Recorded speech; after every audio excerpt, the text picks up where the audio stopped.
see Fabrizio in front of a camera. That's a rare occurrence, yeah.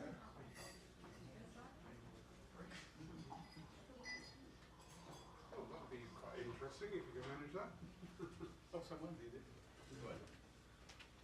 Do what? Did you lift this up? Oh, no, I didn't. Shotgun microphone.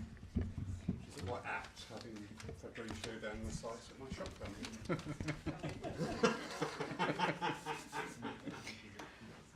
Can you all hear me? Yeah.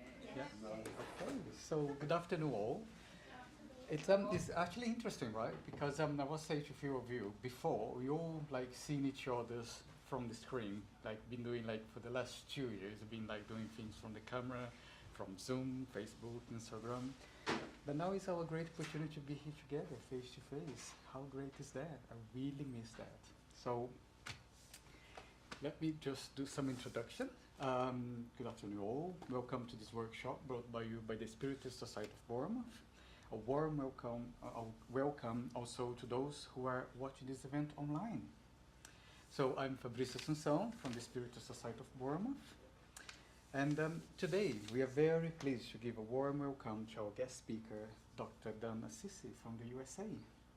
We also welcome our guests who have traveled to be here with us on this glorious Dorset. Sunshine, beautiful sunshine, right? Thank you very much to everyone who brought some food to donate for the food bank. It's a really good gesture for us to be able to help those that is in need. And just let me just give you some words of introduction about Dr. Daniel Assisi for those that does know him. He has a distinguished record of service to the Spiritist movement, and he gives public talks on spirituality and spiritism in the US and internationally. Many of you recall that Dan was a distinguished speaker at our study, which was broadcast through the online pool page and the Spiritist Society of Bournemouth during the COVID lockdown. Dan is a founding member of the Spiritist Institute, and he hosts the Spiritist Conversation podcast. He holds a doctorate degree in education and a master in public administration with a graduate certificate in public policy from the University of Southern California. Dan's workshop today is entitled Our Road to Damascus, 7 Lessons for a Life and a Purpose of Meaning, which is the book that he's wrote for us. This book is for sale later on, so if you want to grab the book and get his autograph, so feel free during the interval. The workshop will explore one history's most profound personal transformation, which was how Saul, the persecutor of Christians, was transformed through a mediumnic experience on the road to Damascus to become Paul the Apostle. Paul overcame many challenges on his way on his personal fulfillment, and we will consider how we ourselves can learn from Paul's experiences. Before I hand over to Dan for this talk, we will have our opening prayer led by Lawrence from the Poole Christian Spiritist Church. Over to you, Lawrence. Thank you, Fabrizio. Good afternoon, everybody. Welcome, welcome, welcome. Everybody here in the church, so wonderful to see you. And of course, to our dear friends watching us out online, wherever you may be, a very warm welcome. So we could just find this time now, just to bring that silence in, just to bring that stillness into our thoughts. And as we send out our thoughts to that whom we call God, for bringing us together, these different branches of philosophy intertwining, each learning from the other, and bringing forth that glorious knowledge and understanding that we are never alone, that we are always able to tap into that greater consciousness. We are always guided. We always have assistance there. No matter how or where we are, that love is unending and enfolds all. And we thank you for this time of coming together, to meeting people who have worked with us online in our virtual arenas, but to actually say hello and shake a hand is priceless. So we look forward to this day and the works of the intelligence of Spirit. Amen. Thanks, Lauren. So now it's my great pleasure to hand it over to Dr. Daniel Assisi for his workshop entitled Our Road to Damascus, 7 Lessons for the Life and Purpose of Meaning. Over to you, Dan. Thank you.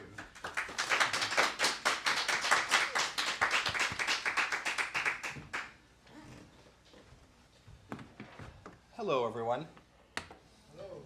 I am so excited to see some old friends and some new friends as well.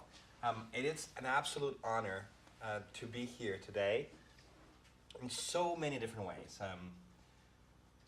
You know, I always say that Spiritism has given me 2 gifts. One is an understanding of life from a spiritual perspective that has really changed the way I look at the world. The second one is, and I never expected this, is friends. Friends that I would never have met were it not for a chance to go meet people like you who are trying to be better every day and who inspire me. Because although I will be speaking here today, you can tell that when I go back home, I will be thinking fondly of you. That's why I've even taken some pictures, so that when I'm struggling through my days and having my harsh moments, I can hearken back to these times and, you know, just think of all of you. I'm specifically happy today because I got to meet Lawrence, you know, in flesh and blood, and I understand that he's not a projection. He's not a 3D, you know, manifestation of Zoom. It was lovely to see him in person, and I've come to admire him and respect him, and it's just a wonderful thing that we have had a chance to share, you know, experiences, talk about, you know, our specific philosophies and approaches to life, and I've learned so much, so I'm so humbled and so excited. And I was telling him earlier, I thought I was going to come here. This was a last-minute trip, and I was going to be part of the audience. I just want to, you know, go meet the church and go meet the people, and all of a sudden, there's a workshop. I'm like, all right, let's do this. But very excited to be here, very grateful, very humbled, and I very much understand that it's a Sunday. It's a Sunday, right? It's a Sunday, okay. I'm on vacation. You guys are not. And that you've had busy days and you're probably tired. Our plan for today is, I think we're going to spend close to 3 hours together. So I want to channel the wisdom of a former boss of mine who says that you should pull your own happiness wagon. That means make yourself happy today. If you need to walk around, walk around. If you need to stand up, stand up. If you need to change seats, take a break. We are going to have breaks, by the way. You will not get me talking for 3 hours. No way. Rest assured, right? So what I hope to do with you today is talk a little bit about the format of things before we start. Is that okay? And then I'll tell you more about myself and everything else. Okay, so let's go this first. Hold on a sec. No, I totally messed up. There you go. I think that works. So today I'm hoping that we can just chat a little bit about my take on this topic. Then we'll talk about our road to Damascus and everything else. And then we'll have a break. We can change breaks around as you see fit. So let's not hold ourselves to a very structured day. But I do want to do some activities with you guys later, if that's okay. So that we can kind of move around a little bit and interact, because I think there's a lot of wisdom here, and we can share that. And we'll decide how many activities and what kinds of things we do as we get there. Is that okay? Yep. All right. Okay. So, our road to Damascus. You know, the elephant in the room is that it is a book, right? So yes, I did write a book, but the way it came about, I even got some prizes, which is lovely. But no pressure to buy a book. This is not about buying a book, right? This is about a framework that I hope will help us think about change. If you do want to buy the book, I will be thrilled and honored. It's my 3rd child. I have 2 kids, a 9-year-old and a 3-year-old. This is kind of snuck in there, right? And it's available digital, audio, paperback, hardcover. You can find it in foils, Waterstones, all this, Amazon, or whatever it is that you need to. But the way it came about, I think, is interesting, at least to me. And, you know, you're there, you have to listen, so I'll take the opportunity and I'll tell you about it. You know, I used to do this talk. Apologies. I used to do this talk, and people kept asking me, do you have something written about this? And then after, you know, that came from like 4 different people in 4 different places, I sort of took a hint, and I figured, okay, I think somebody wants me to write about this from the spiritual world. So I said, okay, I'm going to write an article. And it's going to be 5 pages. It's going to be great, simple, straightforward. So I started doing that. Actually, I think it was November 2019. I was actually in London. And I decided to pull my iPad to start writing in the middle of a restaurant after a lunch. And, a day later, it was 10 pages. That was an introduction. And I realized that it wasn't going to be an article anymore. And it became a book for me, but before it was supposed to be an article for other people. It's an interesting transformation that sometimes things change. But so what is it that apologies, I am coughing because my hotel room, I couldn't get figured out. I couldn't figure the temperature out. And so hot and cold has got me a little, thank you. I digress, and I lost my train of thought. But I was saying is, so the book is obviously about Paul the Apostle. And it is about his journey from Damascus, from Jerusalem to Damascus, and the change that he undergoes. In Christianity, that is generally seen as a moment of conversion. I got to be honest with you. That's not my take. That's not what I talk about, or what I believe it really was about, because at that point in time, that wasn't even Christianity to begin with. So the take that I do in this book, and we're going to see here today, it's really about personal transformation. It's how about one person who was on a business trip of sorts was met by a mystical experience that challenged the way he had lived his life. And then he had to decide what to do with it. And amidst those difficult times, he then had to figure it out whether he was going to change himself and do things differently, or whether he was going to go back to who he was before. And what resulted was an incredible shift, and one that I'm really grateful for, because it is only through Paul that we really have Christianity today as it is. The understanding has really come from his writings and everything else. So, yes to books, but it really is about a journey.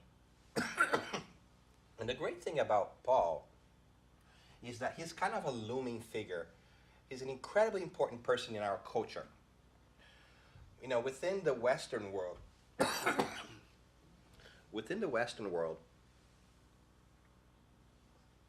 sorry for that, he's everywhere.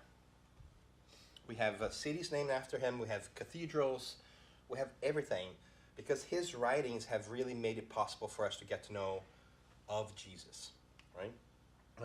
He's been called the Apostle of the Gentiles, which means that he was talking to everybody who was non-Jewish. We have 13 letters of him in the New Testament, right? And you have to remember that 27 books compose the New Testament, and 13 are his, or at least attributed to him. It's half of it. Half of what we have of Christianity today, of really the idea of Christ, has come through Paul. And as a matter of fact, if you look at this map here, this is all his travels in his time when he was here with us on earth. And I must remind you, this was before frequent flyer miles, right?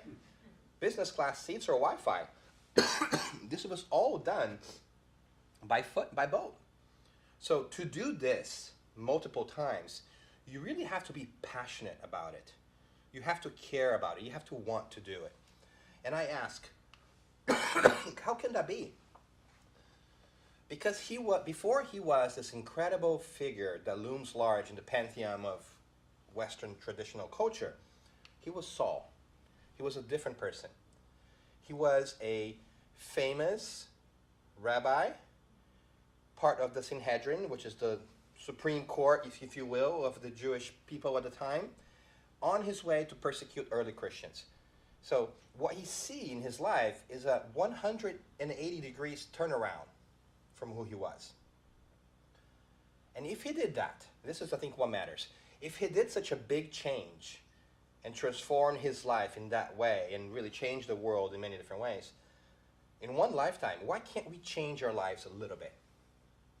We don't have to be Paul. We don't have to go from Saul to Paul. We don't have to be incredibly immense, beautifully gifted spirits on earth. We just have to be better than we are every day. A little bit better next day. But maybe we want to change. Maybe we want to do that and we know that. Maybe we have that within us, that there's something that needs to be different. And then sometimes we ask ourselves, but how do I do that? It seems like Paul was already made, right? Saint Paul. Like, we see these people and we think that they were just born that way, but he is the proof that that's not the case, that we all can change. And so what we hope that we're going to do today is go on this journey with him.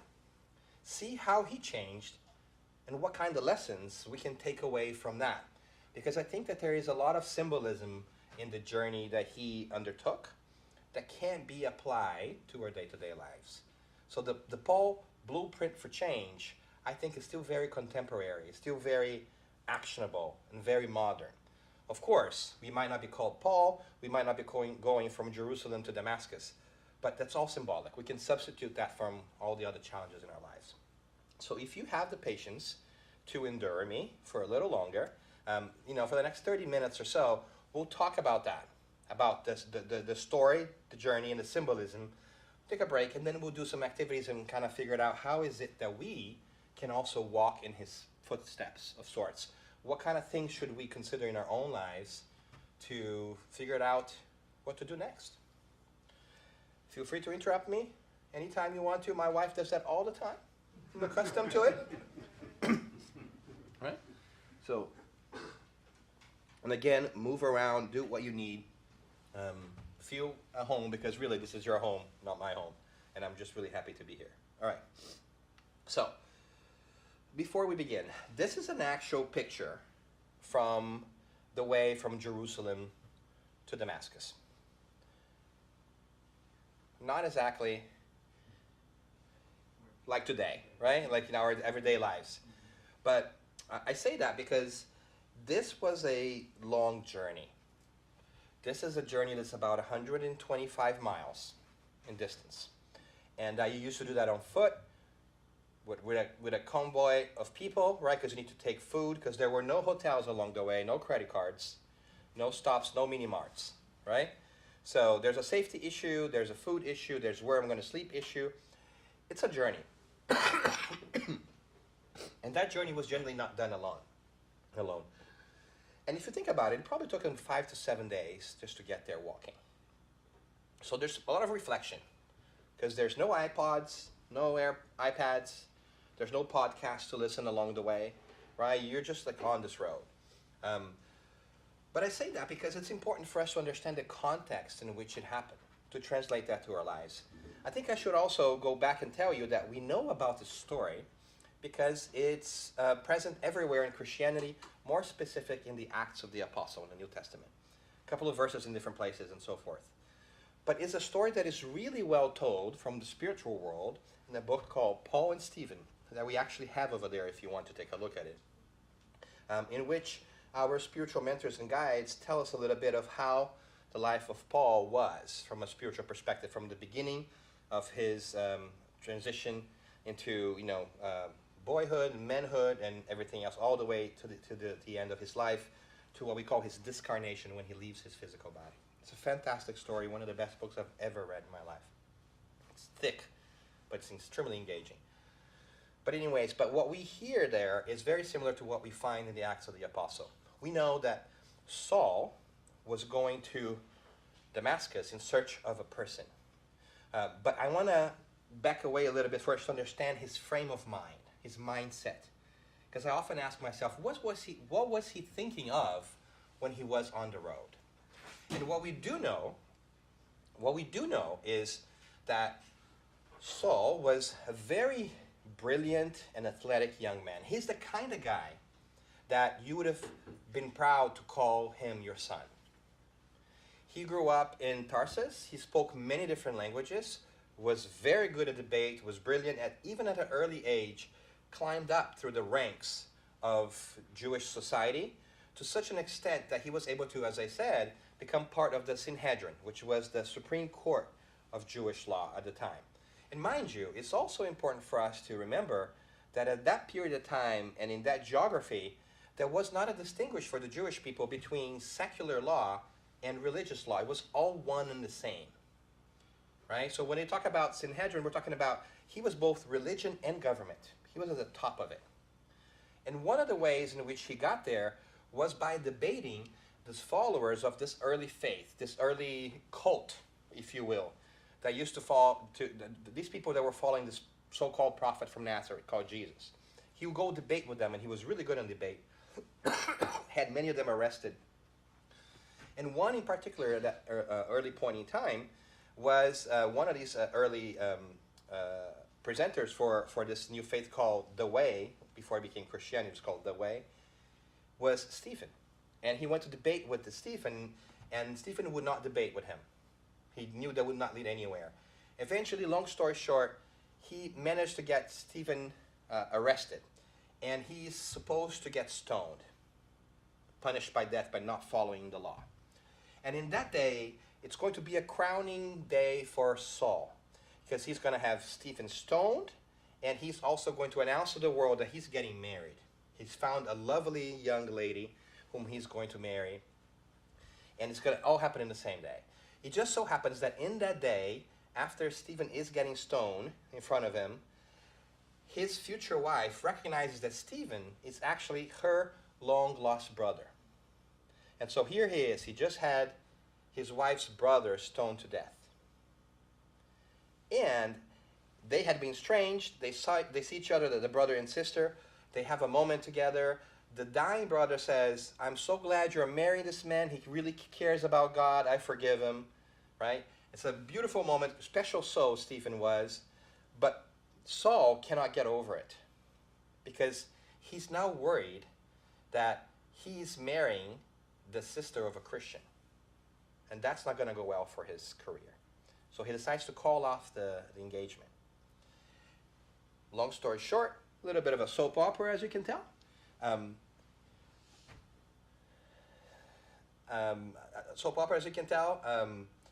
He eventually regrets it and goes back looking for her, finds her, and she's sick, she's dying. And guess what? She tells him that she has converted to Christianity. Another dagger in his heart. So he's able to be with her for a little bit, a couple of days, and she passes away. And again, his heart is broken, and he's angry. So he wants to go and blame somebody.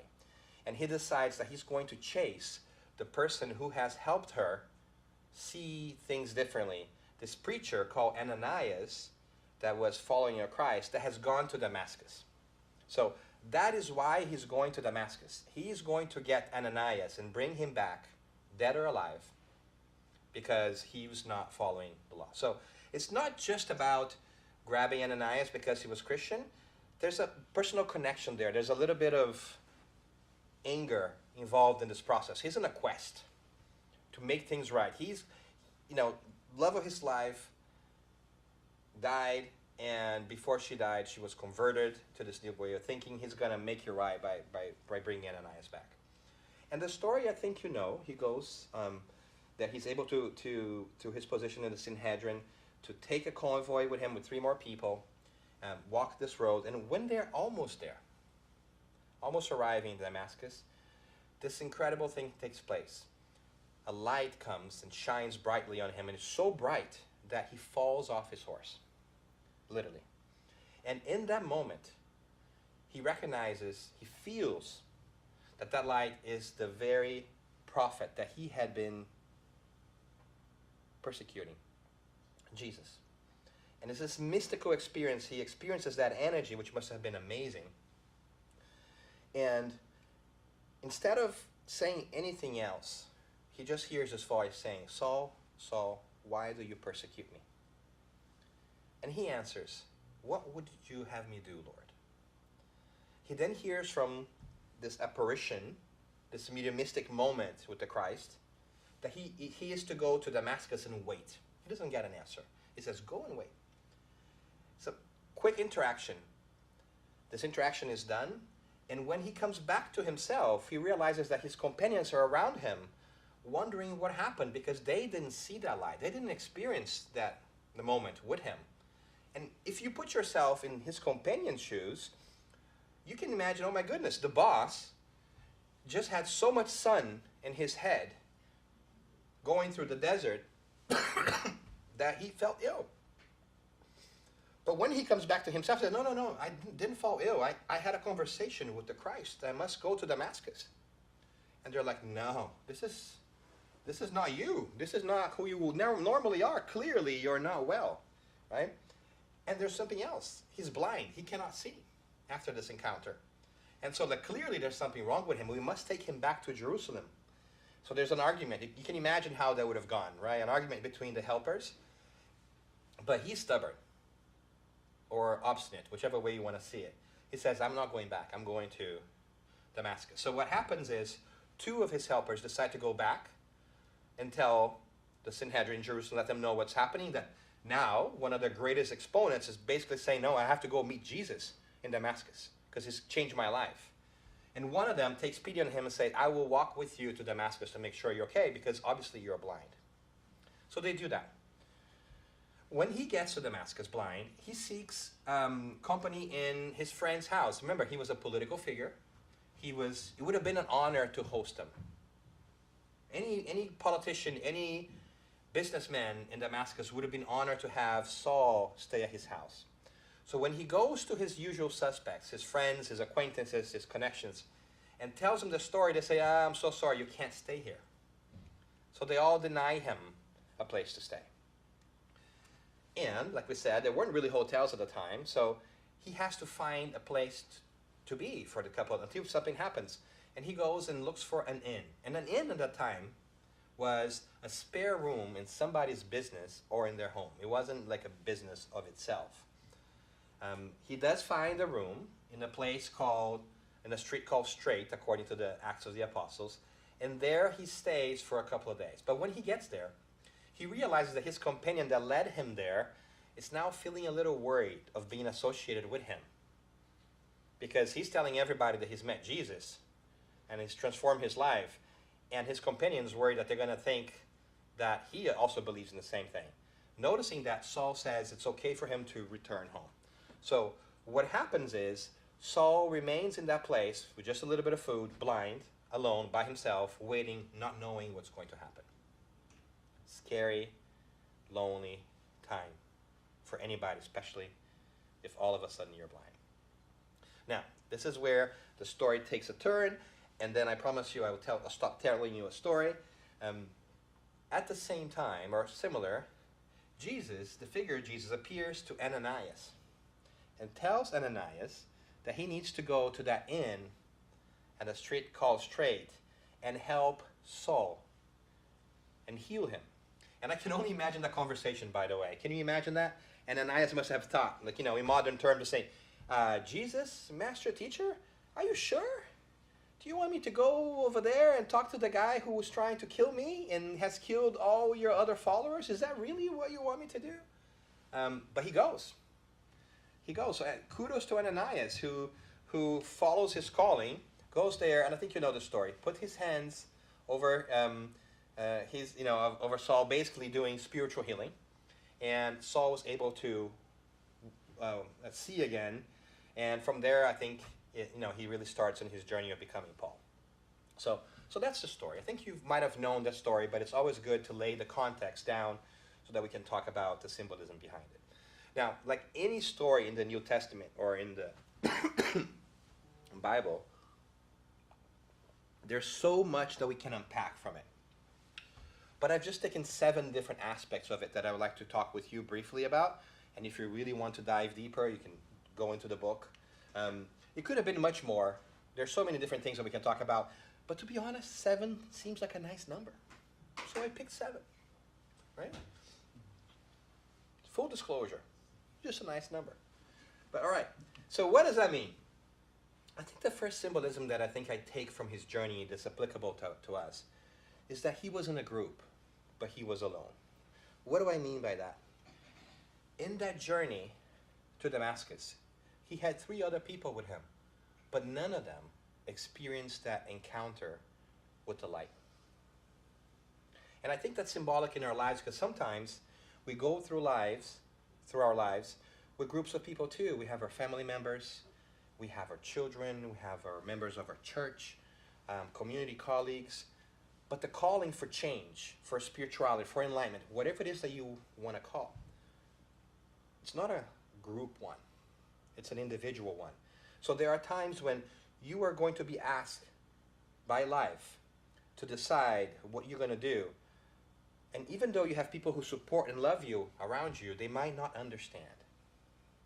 They might not even agree with what you're going through. And so we have to prepare ourselves for the idea that these choices that we make are individual ones. And they must be individual ones, because at the end of the day, it is your life. It is your choice. And it will be your merit to grow spiritually. But it's also very important to understand there will be forces acting on you not to do it. There will be pressure for you not to do it. Maybe you start going to the church a little bit more than you did before, and maybe some people say, why are you doing that? You're not the same person anymore. Why are you talking about that all the time?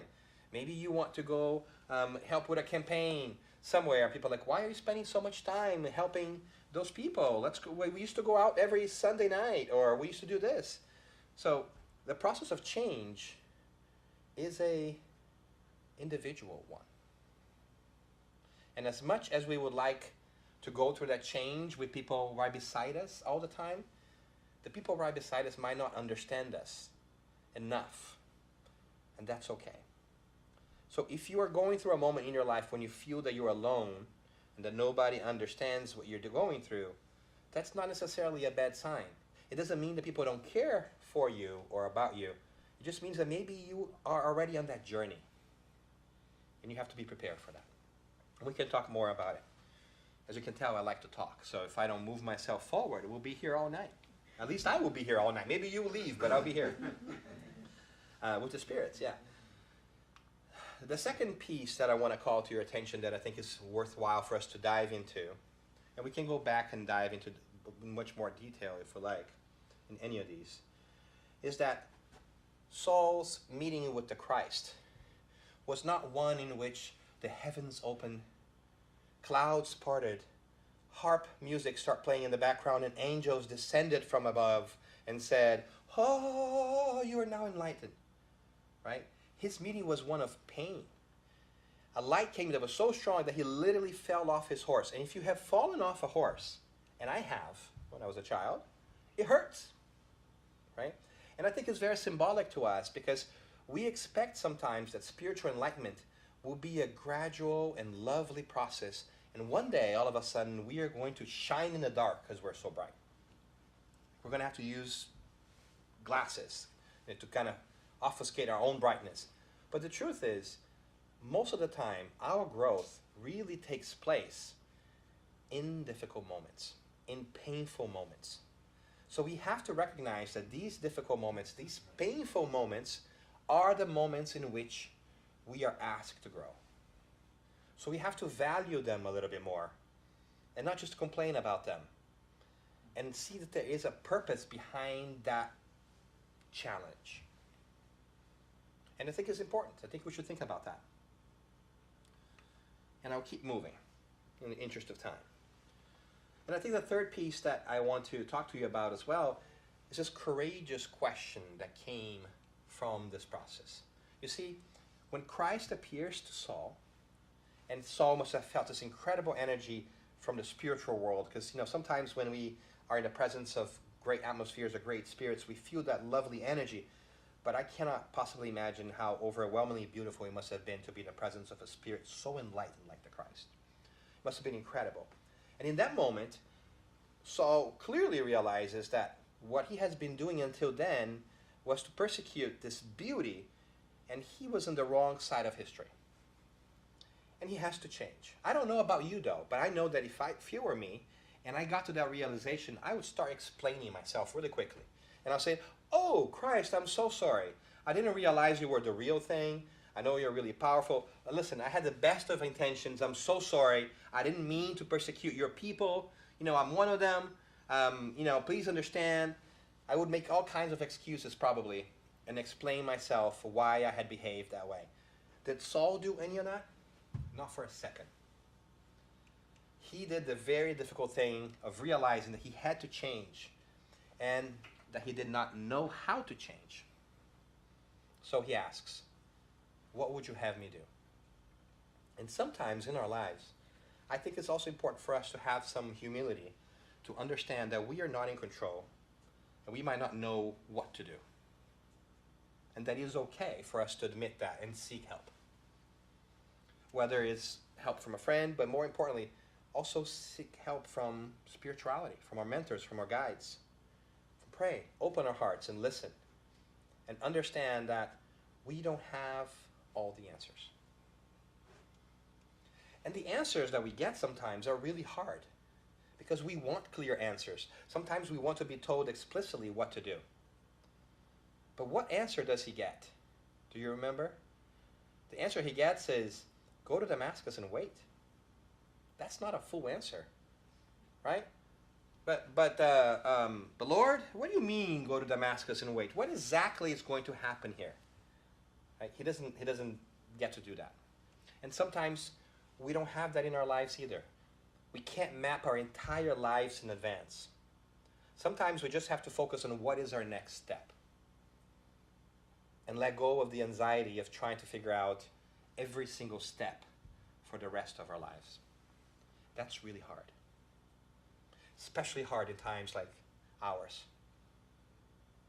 where we have COVID, economic anxiety, and everything else. Sometimes it's about taking one day at a time and being in the moment because we can't control everything else. So are we asking ourselves that question? Lord, what should I do? My mentor, my guide, spiritual friend, spirit, what should I do? So I think that's a lesson that we take away from that too. And that's the third symbol for this whole thing. Naturally, we can go in a lot more detail for all this, but I think you get the gist, and we can talk more about it as well. The fourth thing I want to talk about that I also find very meaningful is his blindness. You see, in theory, he just saw Jesus, a highly evolved spirit. He should have gained a lot of clarity from it. You would expect that you would be enlightened in a little bit. But what happened was actually the opposite. He became blind. He couldn't see. He couldn't walk for himself. And I think the symbolism there is beautifully deep. Because sometimes I feel that when we are exposed to this new way of thinking, this new spiritual way of seeing the world, when we understand that we are spirits temporarily in a physical body and not a physical body that has a spirit, when we understand that our essence is spiritual and things ought to be different, we get a little confused about how to act and be in the world. Because the values of the world tell us that what we should be doing is amassing wealth, having fame and fortune, and being as beautiful as we can be. But when we think of the spirit, these things don't matter as much. So how do we handle that? It's almost as if you are having to let go of everything you learn, and you don't know what to see, what to do, how to navigate things. And we become a little bit blind to the ways of the physical world. And in that moment of blindness, there's confusion and uncertainty. And again, that is very hard. But it's a good sign that if you feel things are not making sense anymore, if you feel the world is upside down, then I think you're awakening to this transformation. I think you might be in this moment of blindness. And at first, it feels like it's not comfortable. It's not good. But the truth is, it is. You're changing. You're becoming more aware, and how wonderful that is. So there will be a little bit of temporary blindness there for us as we go along the way. And what else do we see there that we can go deeper into as well? This is one of my favorite pieces, because when Saul was there and he comes back from that encounter with Jesus, that mystical experience that transformed him deeply, his friends are begging him to go back to Jerusalem because they think that he's not well. He fell off his horse. He's probably bleeding. He's probably hurt. It's hot, right? There's all kinds of reasons why he should believe that was just a hallucination. Okay? And how many times sometimes we hear from people when we tell them that we are, following spiritual advice or that we believe in the spiritual world, and they think this is all hallucination. Okay? And then we have to figure it out. Will I go back to Jerusalem, to my life how it was before all of this happened, or will I make a conscious choice to move forward to Damascus? It's not unlike the choice that we are having to grapple with in this moment in time, after or during the pandemic. I hear many people saying, oh, I just want to go back to my life how it was before COVID. But do we? Because the world wasn't that great to begin with. I think we can agree that things weren't perfect before either. So what do we do? Do we go back to a world that wasn't perfect and wasn't satisfying our innermost desires? Or do we take the difficult action of saying, I am going to move forward to somewhere new, even though I don't know what that is yet? It's an incredibly difficult thing to do. But we know which way Saul went. And we know how it turned out for him. So the same could be true for us. Moving forward and making the decision to go ahead will definitely yield results. Because whatever lies ahead of us is infinitely better than what lies behind us, always. So making a decision to go ahead is an extremely difficult one, and one that I think we are in as a collective, but also personally. We have to choose. These are times when we choose. How do we want to be? Who do we want to be? What do we want to do? And that's number 6. Now, I've been talking about a lot of different hard things, and I'm running through it a little bit because of time. But there's good news. There's unexpected help. And for us here, this is not a foreign concept. We talk about the spiritual world helping us all the time, helping us heal physically, emotionally, spiritually. The same also took place with Saul. When he least expected, Ananias walks through his door at that inn and helps him heal. Now, for Ananias to reach that place, he had to be told beforehand where to find Saul, which means that Jesus was, or the spiritual, if you want to replace the word Jesus with spirituality or create, whatever you wanted to hear, was acting on a plan to help him even before he was fully there. So there's always help from the spiritual world in our lives. We might not see it. We might not realize it. And the help came from whom he least expected. I think that we can say that if you ask him, who can possibly help you in this moment, the one person he would not say would be Ananias. So we also have to be humble to figure it out, who is our Ananias? Maybe the spiritual world, maybe the Creator is sending us help right now, and we're not listening because we don't recognize it. We're not open to that kind of input. So, who is our Ananias? What is the help that's coming to us that we are not expecting? Are we thinking carefully about what's happening? Who are the voices that we're listening to and not listening to? What are the situations? Because maybe Ananias is not a person. Maybe Ananias is a situation, an opportunity that we have shut down or not been open to. So it's important for us to think about that as well. I know I talk a lot, so I'm going to speed up a little bit here.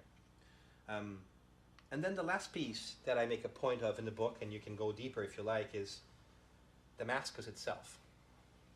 He thought he was going to get to Damascus. He did get to Damascus. But the Damascus at which he arrived felt and was fundamentally different than he first envisioned. And I wonder sometimes if that's also not the case with us. We have goals that we set in our lives, desires and wishes, and then when we obtain them or get close to them, they're not what we wanted. Or maybe they don't satisfy us as we did before. So it's important, and it's important for us to reevaluate what our goals in life are. Yes, live day to day, but what do we want? And it's okay for us to change our minds too. So what is your Damascus? What makes you happy? What lifts you? What fulfills your soul? What quenches your spiritual thirst? Because if we don't know, how do we get there? And sometimes I worry that we don't reflect on our spirituality that much, or what actually we want. I joke around and say that sometimes I spend more time brushing my teeth every day, for twice a day, for 2 minutes each, than I spend on thinking of myself as a spiritual being temporarily here on earth. And if that's the case, then it will be hard for me to be in tune with whom I want to be and who I am really. So what is your Damascus? Where do you want to go? What makes you happy? We're not talking about things and places and people. We're talking about guiding principles. You have to know. Because if you don't get there. You just you continue to wander aimlessly on the crust of the surface of the earth. You have to tap into your higher calling to be truly happy. And that's an important piece. But why do I say all of this? Because I do think that if you're able to divorce yourself from the challenges that come when we read Paul's story, thinking that it's from a person that lived 2,000 years ago in a faraway place that has nothing to do with my life, but we instead take a moment to walk into his shoes and think about his personal transformation and the process he went through, it might bring us some sort of nourishment, spiritually speaking, to know that these things, the loneliness, the doubt, the confusion, the blindness, so to speak, the help, and the decisions we're going to make, they're all part of the process. That you must not feel alone if you are experiencing any of those. Because it has been done before. And you can too. And that we always have help. And I am so grateful, particularly, that we have had the chance to come in contact with spiritualism, with Spiritism, that points us clearly to the idea that our bodies will, our souls will outlive our physical bodies. So there is no reason for great fear. Because even if the worst was to happen to us, and what the worst is nowadays is death, people are so worried about it, we know that we are still going to live. And here's a kicker.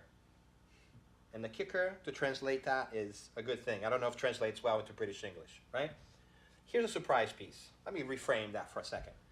Here's a good thing to think about it. We all have loved ones that we have lost, I think, for various reasons. Did you stop loving them? No. Now, we know that life goes on, so they still are, just in a different dimension. Do you think that they have stopped loving you? No. The love that we build continues forever. That ought to be reassuring, because we're never alone. In fact, for those of us who believe in reincarnation and know it to be a fact, we can also do a calculation here and say, I have lived many times before, and in each one of those lives, I've had a mother, a father, maybe a brother, a sister, maybe a partner, certainly colleagues, certainly friends. And although I may not recall who they are in this moment in time, they were there. And so let's say that we lived 50, 100 lives. You had 50, 100 different parents. Just because you don't remember them doesn't mean that they don't remember you, because they could be in the spiritual world right now. And they're loving you and sending you the best and acting on your behalf. So truly, you have a army of love, of spiritual helpers coming to you. And that ought to be something to pick us up when we are struggling, emotionally, psychologically, right? So there is a lot of reason to understand and be hopeful for our time. So much so that when we begin to look at spirituality from a perspective that has been told to us by the spirits who talk to us via mediumship, which makes it really hard for us to deny the fact that they exist. Because once you see them and you hear them, it's hard to say they're not there. But when we do that, I think we understand the words of the Christ slightly different. And here, for instance, I put a different picture of the Christ. One was made by the painter Achini, because I want to challenge how we see the Christ. I want to divest the Christ from this historical piece that sometimes we create, this image that we inherit from other people. And I think this one is more historically accurate, probably. But the image does not matter. What matters is the content. And in this beautiful part of the gospel, he says, I am the resurrection and the life. And by that I mean what he represents, his ideas, are the resurrection and the life. Whoever believes in that, even though they die, will live. Because now we know that life goes on. So even if you lose your physical body, you continue to live. And whoever lives by believing in me shall never die. And that is to say, if you are able to grasp that knowledge why you are here on earth, incarnate, then you truly will never have to experience death. You experience a transition, but you will not struggle with the idea of death. And whoever lives by believing in me shall never die. Do you believe this? And as a good teacher, he always asks us. He always asks us to make sure that we know. Just like he asked Paul, why do you persecute me? He's asking us, do you believe this? So what are we going to do about this? So long story short, I do think that Paul and his journey are an incredibly powerful blueprint and framework with which we can reposition our mindset towards life and understand that although we may experience tough moments, and certainly we are to experience some lonely moments, some moments of confusion, that is all part of the evolutionary process. Because we must make our own decisions, even though we're surrounded by people. We must experience difficult moments because that's how we grow. We must ask ourselves difficult questions because that's also how we grow. We must make choices, or whether we move forward or we stay where we are. Because if we don't move forward, we might continuously experience the same things over and over again until we move forward. Life sometimes has to nudge us forward with some sort of trauma so that we can kind of get on with it. But the good news is that we always have help. And eventually we do get to go to Damascus, to our promised land of sorts. So we need to be in tune with that. So I want to stop there for a second, because that's the foundation of the ideas that we see in the book and for our activities that we're going to do later on, if you're up for it, and see if you have any questions before we take a break. It is Sunday after all, Sunday afternoon. Everybody's tired. Yeah, I'm married to a teacher, so you know. So I'm perfectly comfortable with silence, awkward silence. So I will make awkward silence here until you mention at least 3 things. Oh, there's a hand over there. Thank you. That was really fast. That Stephen became Paul the Tasso mentor. Yes, we are told by some of our very nice spiritual friends that Stephen actually, even though he was stoned to death by Paul, actually became one of his spiritual guides on the other side, which I think only serves as an incredible proof of how great Stephen was to begin with, that you were able to leave aside the fact that you got stoned to death by somebody and you come back to actually guide his steps on the spiritual world. Incredibly noble spirit Stephen was. And it's interesting sometimes, right, because we know so little of him, but we know so much more of Paul, right? And I think he was bigger than Paul right from the start, right? Which I think also tells us how funny it is to live in our world, in the physical world, where sometimes we pay attention to people and not others. Like sometimes we pay attention to people who are famous, who are sports, stars, and that's okay that they are. But there's some incredible people doing some incredible work that go unnoticed. Shows us how our worldly values are still a little skewed. That we have to change those social values of ours that pays more attention to a sports star than a teacher or a doctor or a nurse. We have ways to go, and that's okay too. But it's interesting because it does raise the question, right, for many different things.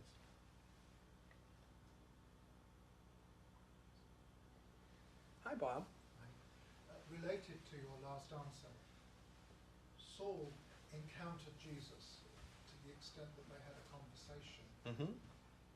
If we can't recall such a conversation in our own journey, are we likely to succeed? Great question. And I'm hoping that we can do an exercise later, like an activity later based on that.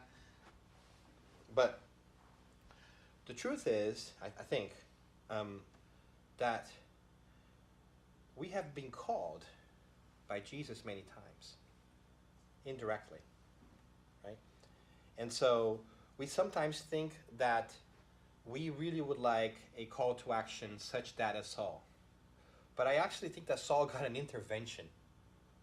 He was going down a path that was so dangerous to others that he actually deserved the first order interference and say, stop, right? In the most Jesus-y way possible, which is like lovingly, what are you doing? Right? Why are you persecuting me? So I actually think it's a good thing that we don't have Jesus appear right in front of us, because that generally means that we really need a big intervention, right? So I want to also point that out. But we know of Jesus, we know of spirituality, of the creation, whatever it is that we want to call. We've known of that for many lifetimes. Yet we have not acted on it. So it is possible that we may have a spiritual intervention today here and still deny it. I mean, Jesus was with us on earth. It's possible we lived at the same time of Jesus and heard him speak, and yet we did nothing with it, or very little. I don't want to be completely negative, right? So, yes. And the question then becomes, what are we doing to recall that? What are we doing to recall all those experiences? What are we doing to recall the request for us to grow? Okay. So long story, Bob. I don't have an answer for you that's perfect, but I do know that we've been called in many different ways, and it's up to us to really act on it. We can't transfer that responsibility to Jesus or to any spiritual guide for them to tell us how we ought to live our lives. We have to take that in and make our own decisions. Otherwise, it is their merit. If I have a spiritual guide that comes and tells me how to do everything every day, who's living my life? Who's living my life? They are.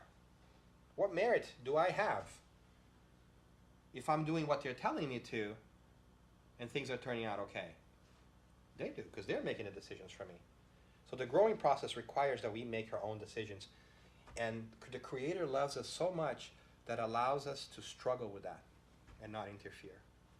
And that's, I think, great proof of love. When you love somebody so much to let them struggle through things. So, I'm totally not helpful there, right, Bob? Got it. Thank you. Thanks for playing. Hey, young man, are you new to the church? I am. Oh, new, yeah. can't you tell? Long-time listener, first-time caller? Yeah. Got a question coming online from Stefan asking, what teachings can we get from this for the state of the planet and moving forward to recover? That's a great question, because I think it's applicable individually and collective, right? Mm-hmm. I think that these are perfect times, like probably all times, for us to consider how are we going to behave and what is it that we're going to do. I think we can say that in a way, collectively, as a society, we are going through this moment where we have repeatedly been called to spirituality, because we know that there are spirits. They talk to us. I think that if you're here today in this room, you somehow have experienced that in your life. Then the question is, what are we going to do with that? Are we going to go back to the ways if we are just coming here to be with the spirits and thinking that this is a separate world that is out there, then I think we're missing the point. So we got to come here. We have to have the experience, feel it, and then we got to take it out there. If I'm not a very nice person out there and I come here, but I'm nice just in here, just during service, then what's the point? I'm missing an important part of this. This is a fuel station. You come here, you replenish your energies, your enthusiasms, you go out there and you act on the world. How do you do that? By being a better human being. That's how we change the world. So that's what we come to do. If we take a step back, and I know this might be difficult, but COVID has given us a reboot to rethink how our lives ought to be. From the places that we work at, how we work, who do we interact with, what kind of quality of interaction do we want from people. Before COVID, we wanted to have 5,000 people on social media as friends and followers. During COVID, some of us learned that what we really wanted was quality personal interaction. We missed those we cared because we couldn't talk to them and be with them anymore. We learned that maybe we don't need to go to work, physical work every day, that we can work from the comfort of our home, that the quality of life might be more important than our jobs. So there is a shift for sure here with us. Jesus, in the way, roundabout way, is appearing to us every single day, not directly, but is calling us to change. What are we going to do? What kind of change are we going to bring within ourselves and the world out there? Let's not make any mistake. Let's not sugarcoat it. Everybody wants change. Few people want to change. We all want other people to change. That's not real sustainable change. Our business is not to tell other people to change. We can barely control ourselves, much less other people. Our job number one, is to change ourselves. The rest will follow. So the world is in this very difficult moment where we're all wanting other people to change, but we're not changing ourselves. And we have to make a decision. Do I play by those rules, or do I do something different? One of the things I talk about in the book is there's a challenge between conviction and comfort. Are we making our choices out of comfort or out of conviction? Sometimes we make choices out of comfort. I don't agree with why that's happening, but I'm going to let that go because it's going to be too hard for me to change, or it's not really related to me. It didn't happen to me. Nah, it's too much work, right? I think all of that should be considered, but for the really important stuff, we have to stand up for things that we have conviction in. We got to do it nicely, politely, kindly, but we stand up. If we see somebody being discriminated, we stand up, even though we're not the ones being discriminated. If we see somebody being unkind to somebody else, we stand up and we say, that is not kind. We have to stand up for what is right. Do it politely, do it kindly, but if we don't stand up, the world will continue to be the same thing. And I think we can agree that the world needs a little bit of changing, or a lot of bit of changing, right? So, the soapbox is still here. Sorry, I'm going to get off the soapbox. And unless we have questions, we can take a break. Can you tell our friends online what time you're coming back? Oh, friends online. We are coming back in about 15 minutes. And then we'll figure out activities and how you guys may participate as well. Yeah? Thank you so very much for staying with us for so far, for this long. And I really appreciate you. Thank you for being here. And see you soon. Yeah? Oh, claps. Is that 15 minutes UK? Oh, I don't know. What's the difference? I need some cultural relevancy tips here.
changing my life. I was sharing with friends today that in my late 40s, early 50s, I suddenly found out what public transport meant during war.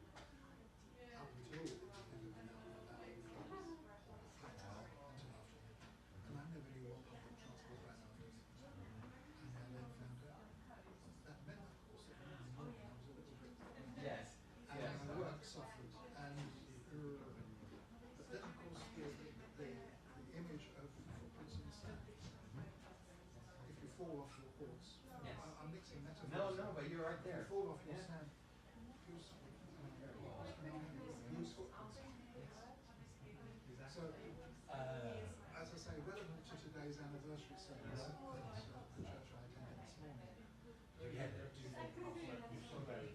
Also, physically, I followed in the footsteps of St. Paul because I went with the church group on a tour called The Footsteps of St. Paul. So we did Asia Minor, the Roman tour, and we did complaining Greece in another. I hope it was a transformative experience. It was more. We did lots of study before we left the UK, but when we were actually out there, it was mostly holiday pictures of nice Right, neighbours. okay. It stays with you. You can at least visit that, in your mind. Yeah. What is your perception of the thorn in the flesh? Oh, that's a great conversation to have. I think that we can take that in many different ways, right? But I think that we know that in the physical body, we are going to have all kinds of things that are going to endure psychologically.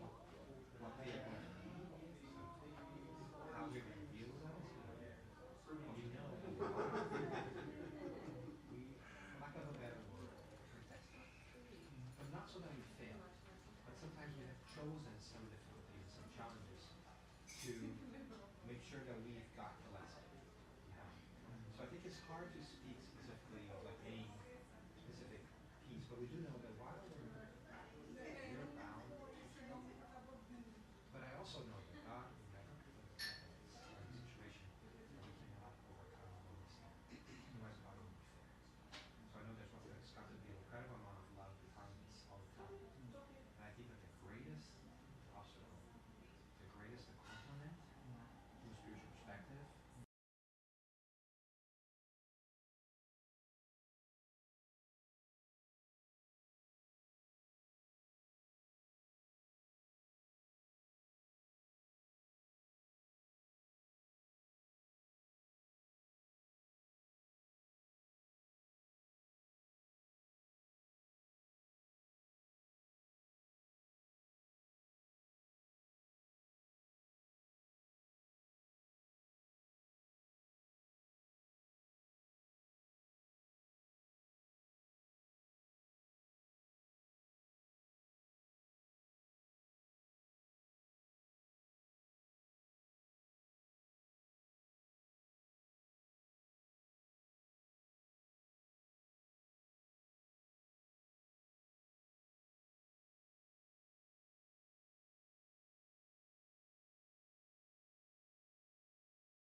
people.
All right, everyone. I know I'm competing with delicious cakes, but if we can make our way back, that'll be amazing.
Is it okay to start, Lawrence?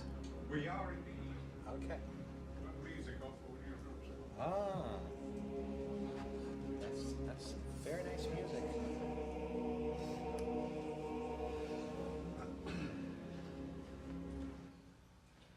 Tudo bem? Tudo bem, muito obrigado. Hello, everyone. Hello.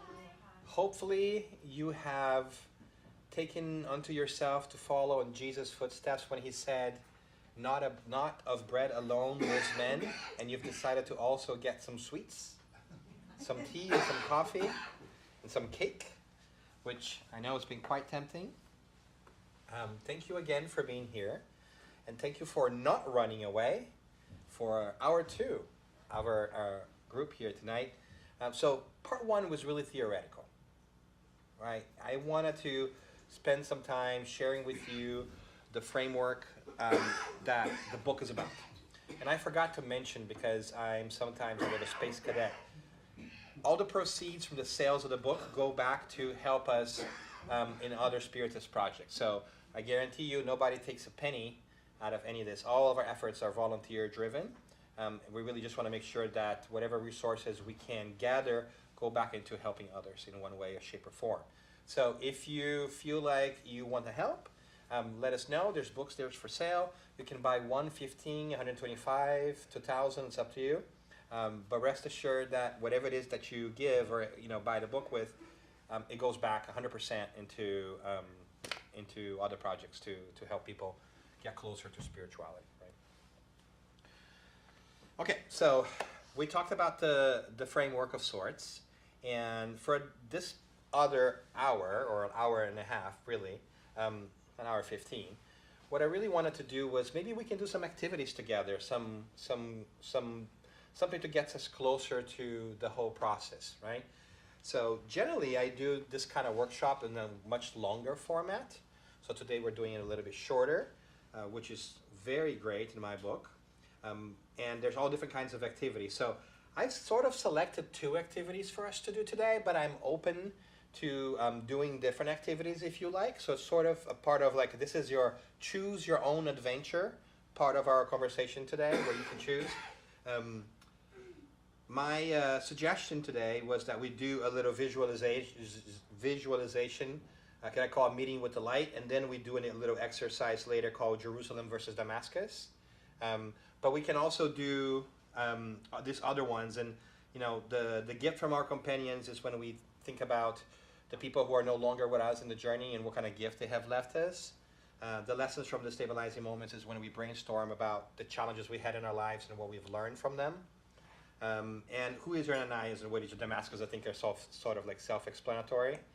But what I'm hoping that we will do today is a visualization where we go together in this meditation visualization of what it is to meet with the light and what does it tell us. And then that we spend some time thinking about where do we want to go, our Damascus, and what is it that we need to leave behind. It's Jerusalem. So I was thinking about these two activities. Does that sound okay, or do you want to do something different? And it's okay for you to say, no, I want to do something different. Sounds good. Sounds good? Okay. So if you're okay with it, then we're going to do a meeting with the light first. And basically, what I'm asking you to do is to get comfortable. Find a comfortable spot in your chair. And we are going to go sort of through like a guided visualization together. And then we can decide to, or not, whether you want to share what you take away from it. But rest assured, you are not obliged to share, right? So this is an individual experience, but if you want to share later, you can. But if you don't want to, you don't have to. I just want to be very careful. I want to take all the pressure away from you, right? Does that make sense? Okay. So take a deep breath. Just find a comfortable spot. Whatever it is that you're seated. Breathe in. Breathe out. Breathe in through your nose. Breathe out to your mouth. And take a quick second just to scan your body and see what it is telling you. Are there any parts that are hurting? Are there any parts that are demanding attention?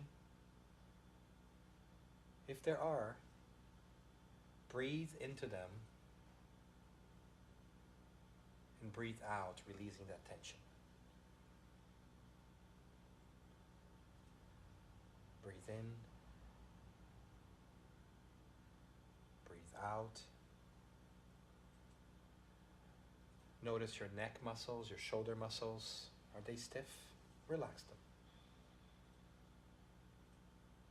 Breathe in. Breathe out.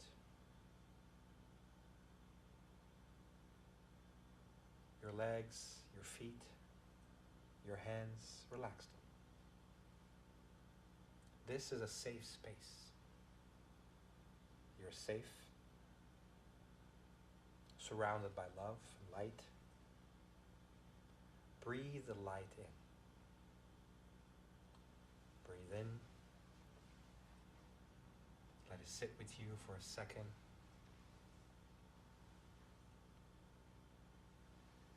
Breathe out.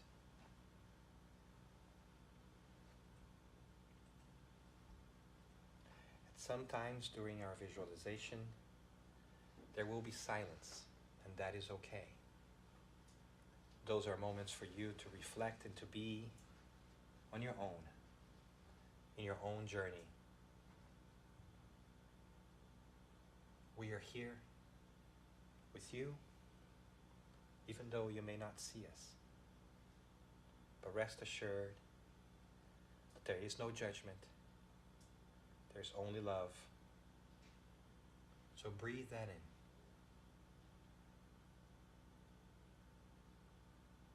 And let the anxiety, the stress, or anything else that holds you back out.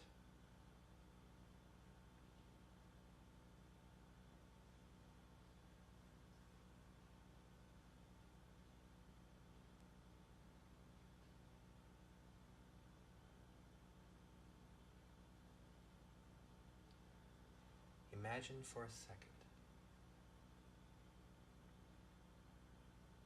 that you are walking. And this is a beautiful place.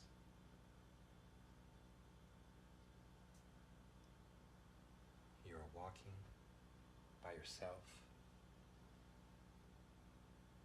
The weather is nice. It's not too cold, not too hot. It's just perfect.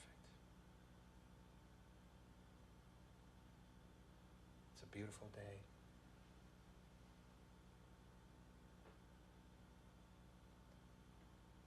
And you're just walking. Breathe in and walk.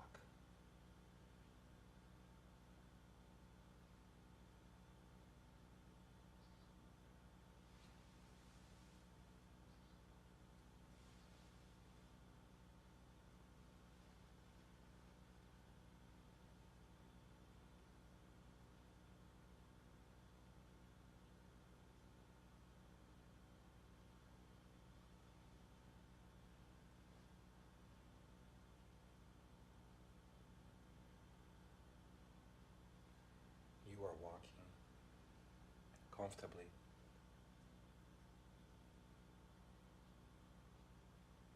And you're thinking. You're reflecting. You're thinking about these past difficult years we've had. Your life is coming to mind. You're breathing in and you're breathing out.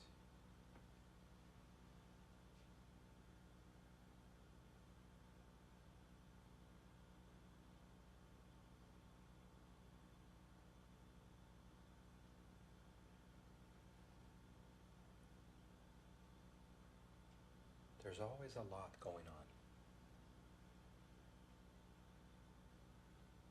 There's always a lot demanding our attention. Whether these things be external or internal, you just keep walking. And as you're walking, you feel less encumbered by them. They're there. But you notice that they're not as heavy as they were before. You breathe in and you keep walking in this beautiful place.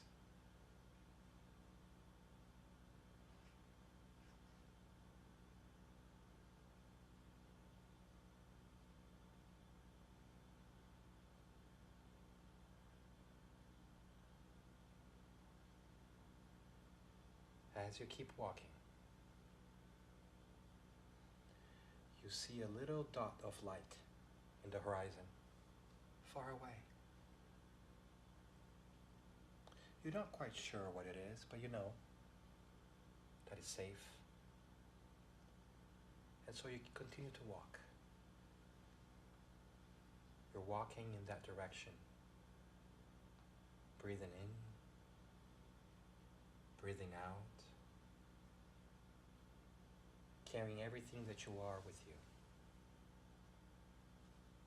All your worries, all your anxieties.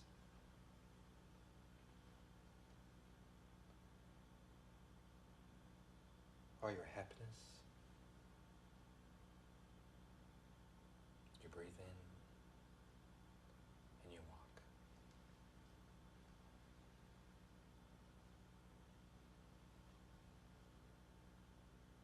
As you're walking, you notice the light getting a little bit bigger and bigger.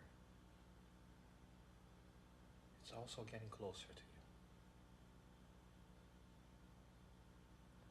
you. As you walk towards the light, you notice that the light is also coming to you. You're not worried. You breathe in and you breathe out.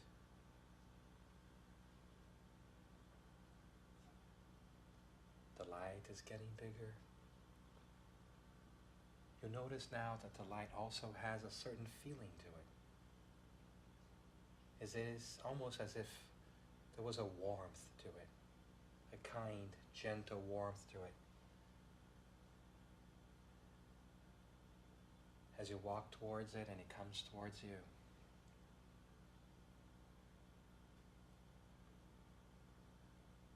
the light now feels about 10 meters away. You breathe in, safe, tranquil. You breathe out. The light is getting closer. And you're beginning to see something else. In the light, there's a figure. A kind, gentle figure with trusting and accepting eyes and a smile that brings peace to your heart. You realize it's Jesus who's coming to you. The light is close to you. It's a meter away. You are looking into it, and it's looking into you. You feel accepted and loved, safe, protected. And you take a moment to be here with it.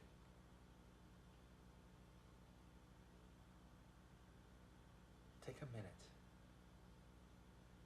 What is it telling you?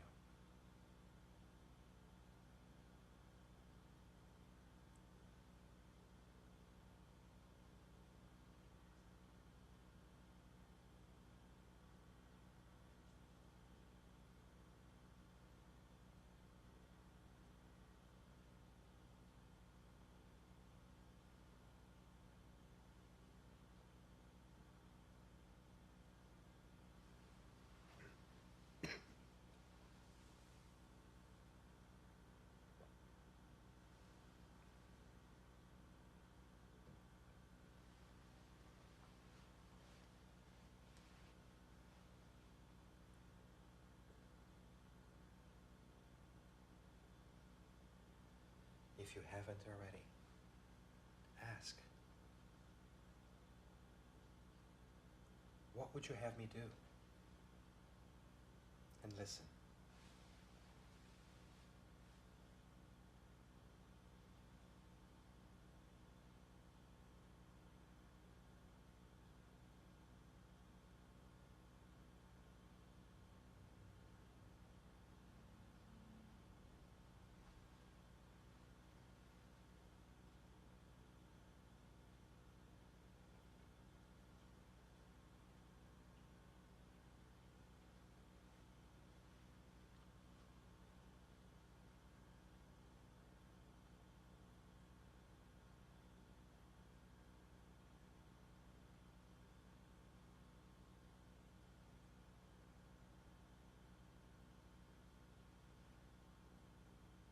Breathe in. Bask in the love and the light that's coming towards you. Feel the warmth.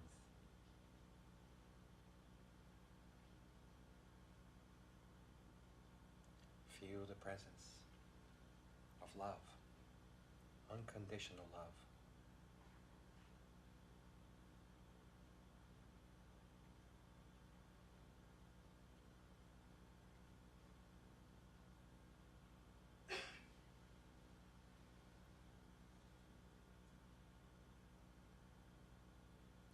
It's time. It's time for the light to leave. If you like, you may approach it and hug him. If not, just stay where you are and take that energy feel that smile where you were accepted, cared for, seen, known, valued.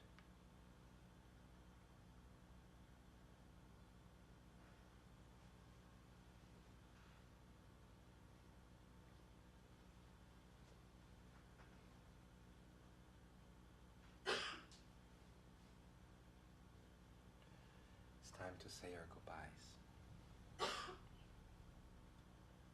The light now begins to recede so slightly. And you stop and look at it as it slowly goes towards the horizon. Bright, warm, smaller and smaller, until it slowly fades in the distance. You take a moment to breathe in, take it all in, know that you are okay, and breathe out.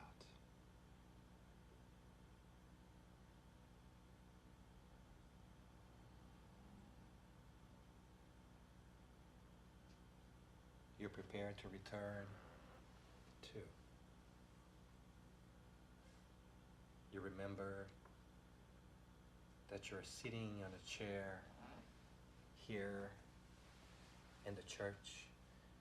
You wiggle your feet, move your hands a little bit, and when you're comfortable, you open your eyes and return to us.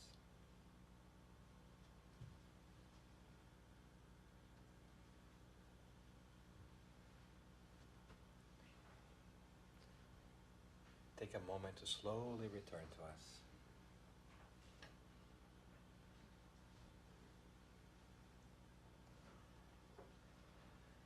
And you're back.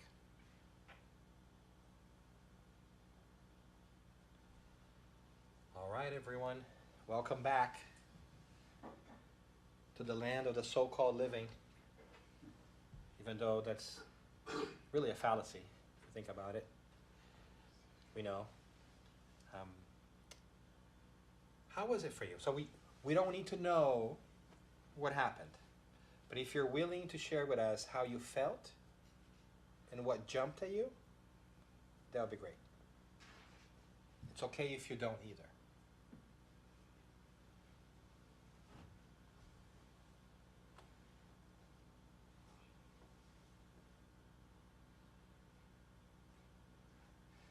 Let's go. Hi, Bob.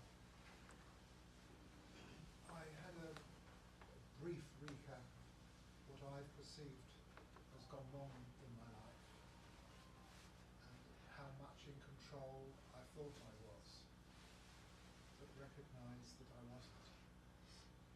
That a power bigger than me was in control, and I didn't recognise that for so many years. And the message I got, which is one I've heard but have not necessarily applied, is that there's nothing I can do that can make God love me more. And there's nothing I can do to make God love me less.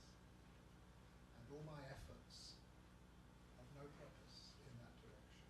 God's love is permanently there. And I don't need to earn it. I just have to live it. What a gift to us, Bob. Thank you for sharing that. I was getting in and out of the car permanently, and I felt great kind of overwhelming pain in my chest, and I felt extremely tearful and stuff. An internal kind of like sorrow, Mm-hmm. deep, deep. But it was kind of far away, really. So Mhm. that was nice. And every time I stepped into the car, it stopped, and every time I came out, it was there again. I know exactly what that means. So You do? yes, I know Okay. what that means. Okay. If it's not sitting well with you, come talk afterwards. Yeah. Yeah. Thank you for sharing that as well. Thank you.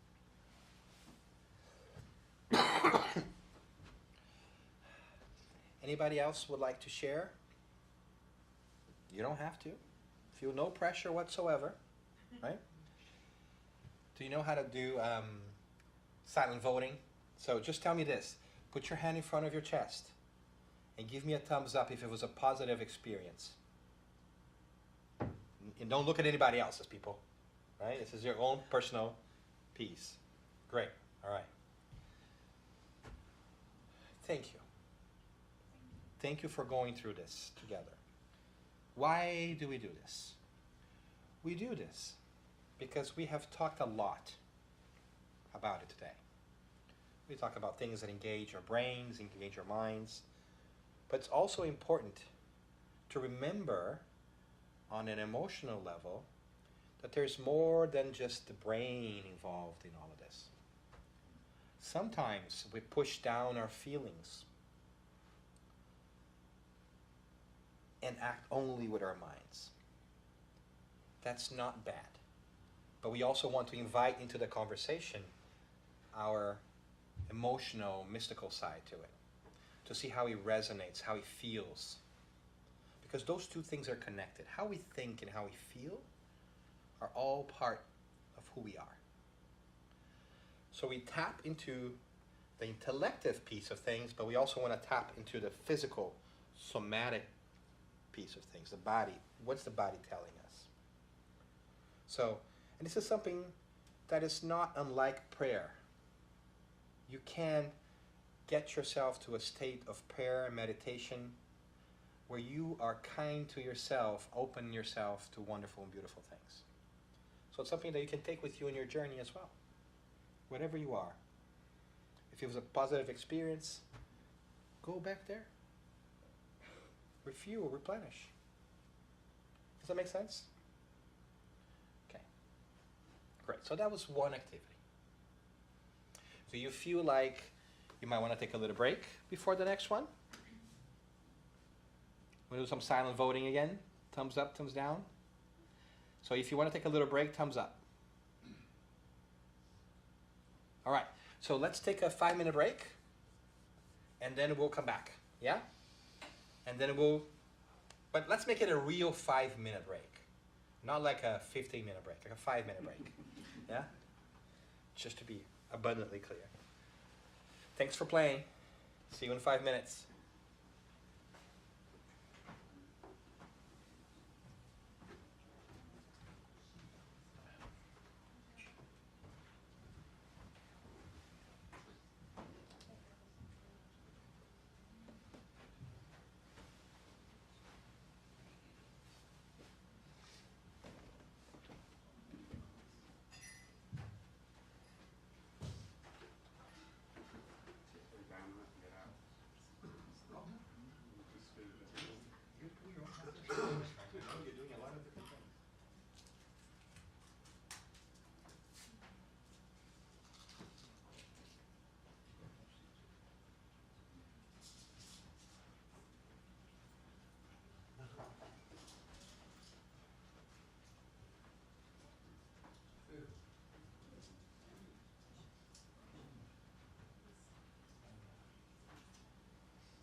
What was that? Sorry?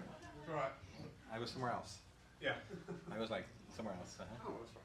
I was just saying about going out to eat afterwards. So if you just want to hang around. Yeah. Yeah, I'm more lovely. interested in hanging out than doing anything else. Yeah. Yes? Are you okay with that? I know Yeah. you had a long day. No. You would more tell than- me, right? You wouldn't be like your British would- nice person. No. Okay. All right. Quite honestly, I'd prefer that. Great. That'd be lovely.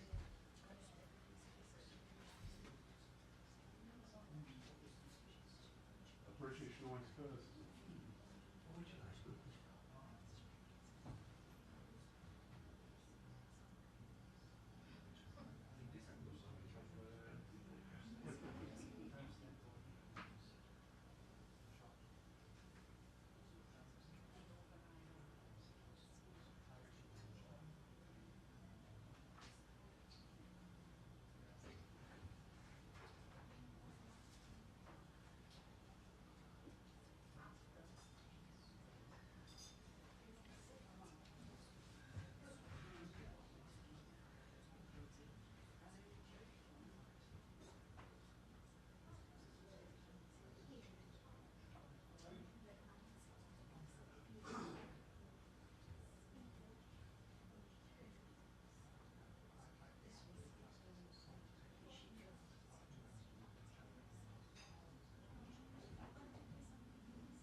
All right, everyone. Let's start to slowly make our way back.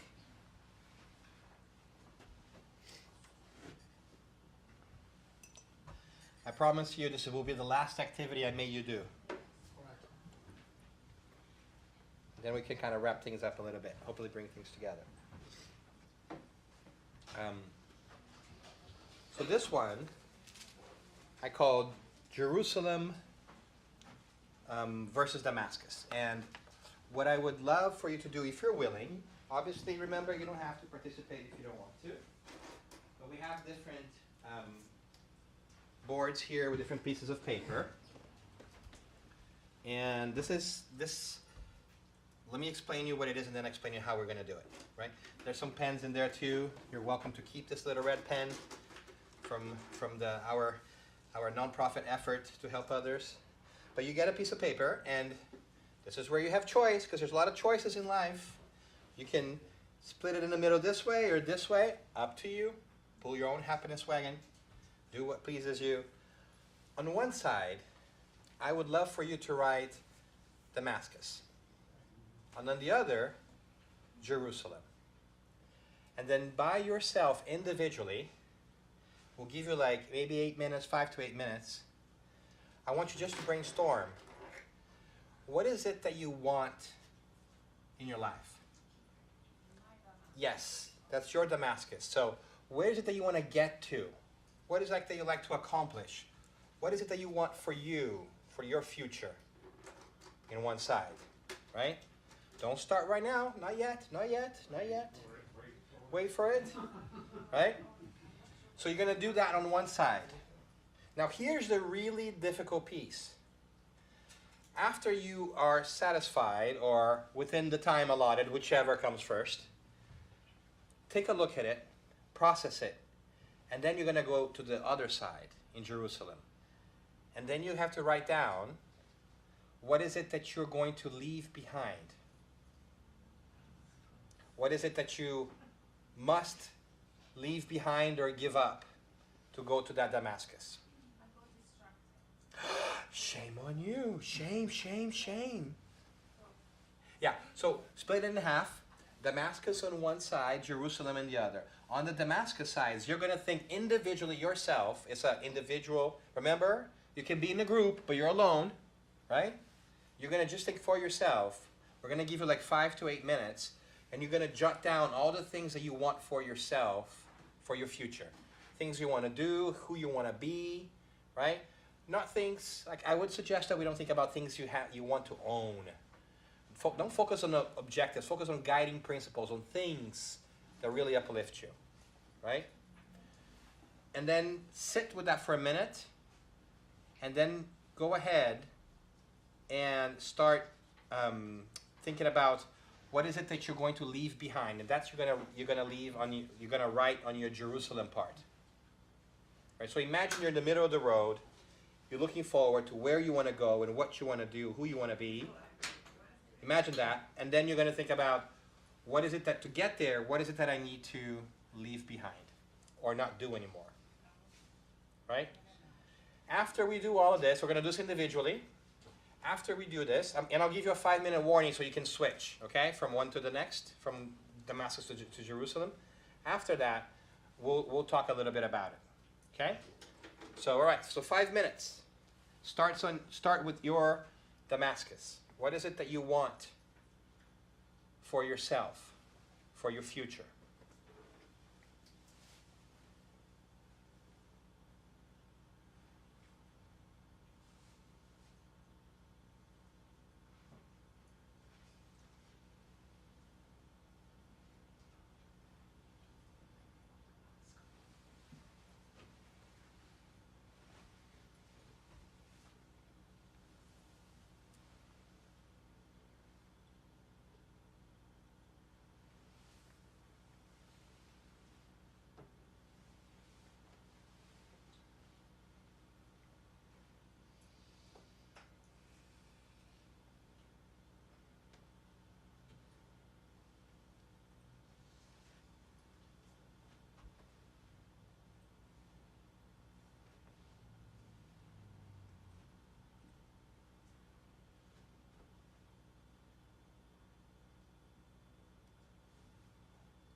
a 1 minute warning that in 1 minute we shift from Damascus to Jerusalem.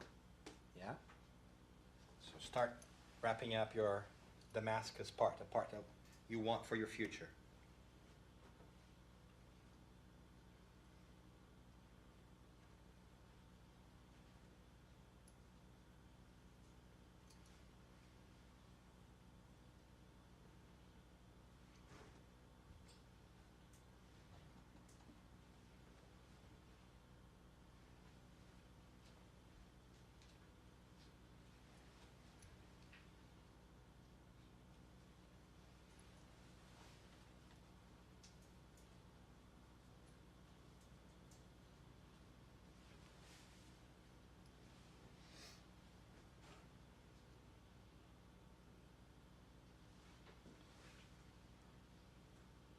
All right, time to shift.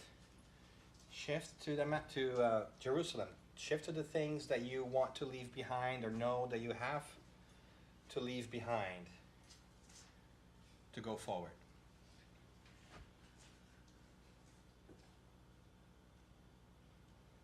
No peeking. Exactly.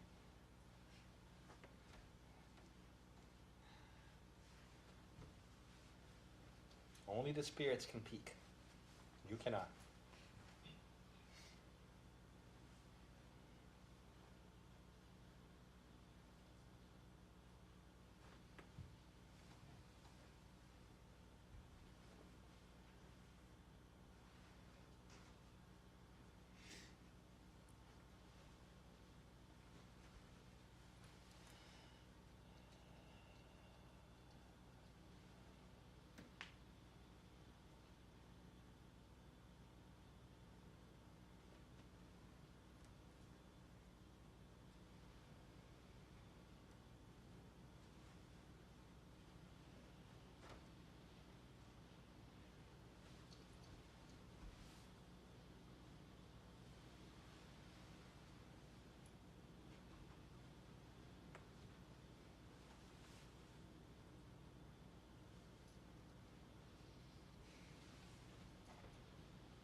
Right, about a minute. About a minute for us to wrap up this part.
right, everyone.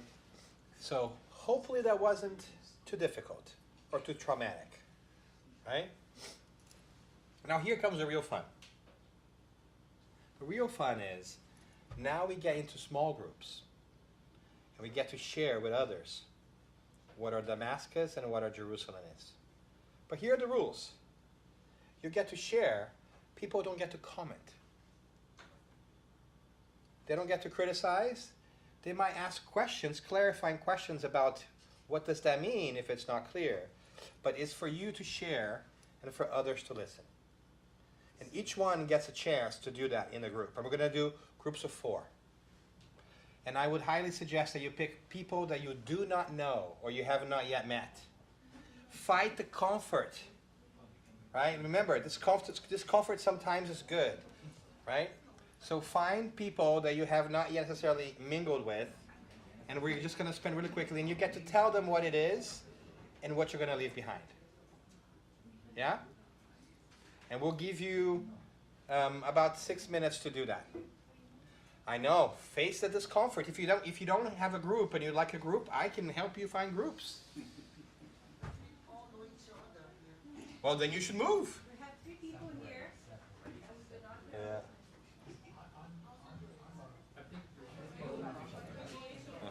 Yes. Go take charge.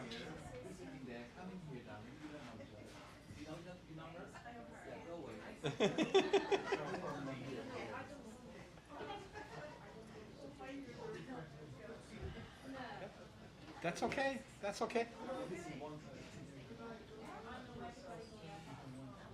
Yeah. Fab, you go somewhere else, my bud. Fabrizio, you go somewhere else. Yeah.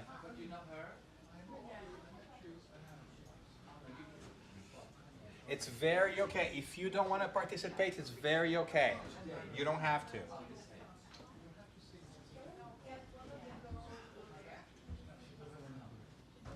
Yeah. We see each other every week, but we don't know each other. All right. You're going the way. So this is how we do it. One person shares at a time to the group, and the group can ask questions if they want to, but clarifying questions, not about questions of why did you decide to do that, or did you think that's a good idea? Those are not clarifying questions, right? Just to be clear, right? Your question. All of them, or You decide how you're going to share, but it's important that you just decide to share. Right? I'll give you 5 minutes. So.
Minute and a half.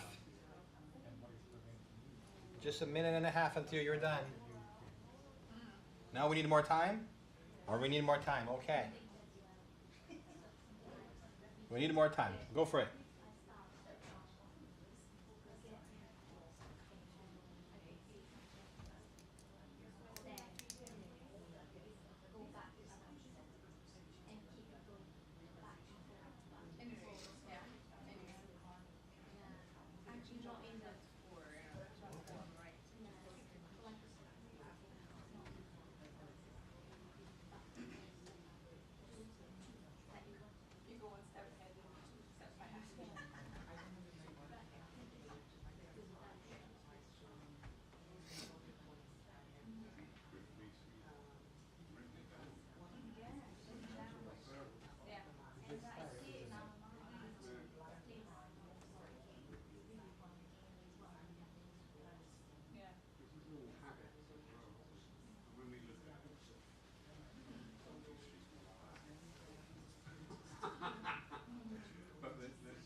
One minute. 1 minute. 1 minute.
doesn't resonate with me because you didn't get to that group, but I just being consider and not let that dictate so much. I want to translate that communicating students and I be more self-motivated.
All right.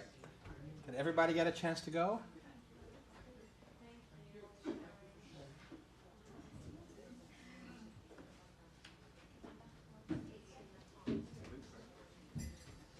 Please, sir, we go back to our seats now.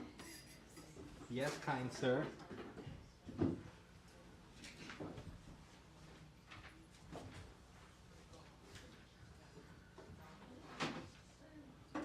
You'll have to give Sue half an hour to finish off.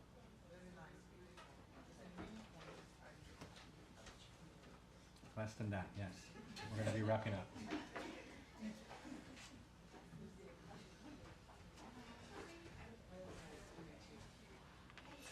Thank you, everyone, for doing this. Dan, why did we do this?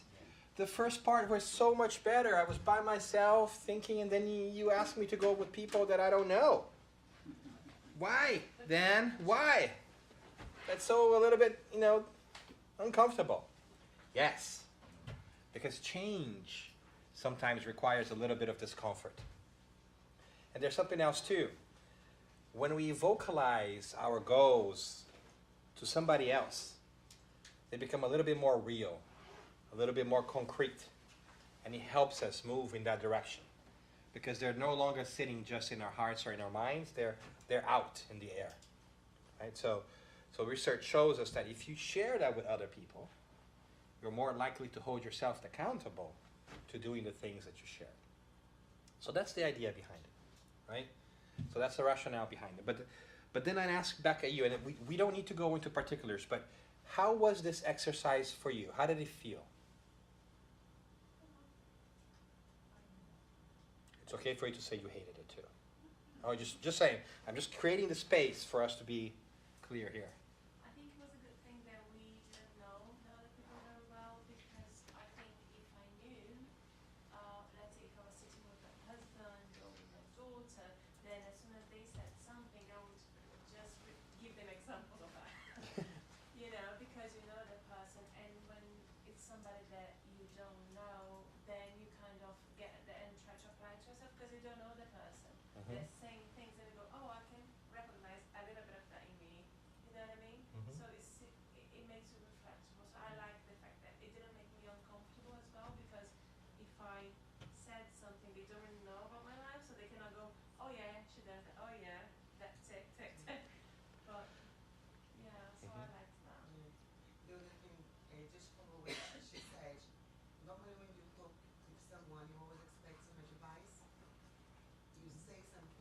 expect someone to say something, why you are doing that? Why, when they don't question, or they don't, you don't get advice, you need to analyze by yourself.